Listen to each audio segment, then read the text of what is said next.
Aujourd'hui, l'UNICEF, l'Organisation des Nations Unies qui s'occupe de l'enfance, fête ses 50 années d'existence. Et au lendemain de la Seconde Guerre mondiale, ses créateurs avaient prévu que les problèmes seraient résolus en moins de 3 ans. Aujourd'hui, malheureusement, elle est toujours aussi active. Marie-Pierre Farkas, Daniel Lévy.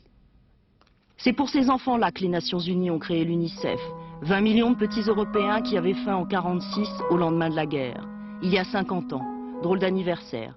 Celui d'une association d'aide d'urgence prévue pour durer 3 ans et qui depuis un demi-siècle a fait le tour du monde de la misère infantile. 46-96, drôle de raccourci. L'Europe toujours, l'UNICEF encore, du lait, des couvertures pour des enfants démunis de l'ex-Yougoslavie. Rien n'a changé, diront les pessimistes. Si, on a avancé, estimaient aujourd'hui les spécialistes. On vaccine 80% des enfants du monde contre 6 maladies mortelles, c'est déjà un progrès. La Chine, il y avait dans les années 50 les famines les plus grandes, en Inde aussi. Et on avait dit peut-être il n'y aura aucun espoir dans le futur. Regardez où nous sommes aujourd'hui. La Chine et l'Inde ont donné de l'aide alimentaire dans des territoires de guerre ou dans des territoires d'urgence. Il y a de l'espoir, mais il faut continuer à ne pas abandonner cet espoir. Stéphane de Mistura n'est pas un diplomate de l'enfance malheureuse, mais un homme de terrain.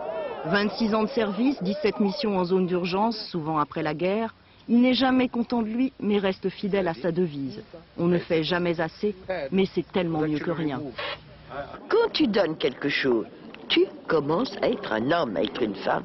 Tu partages.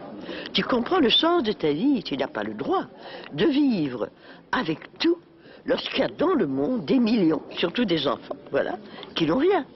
Sœur Emmanuelle est là en auditeur libre. À 87 ans, elle est toujours en première ligne quand on parle de sauver l'enfance.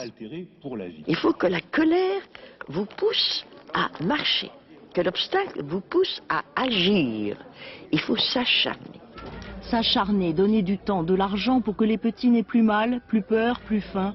C'est normal, dit Sœur Emmanuelle, car les enfants sont l'avenir du monde.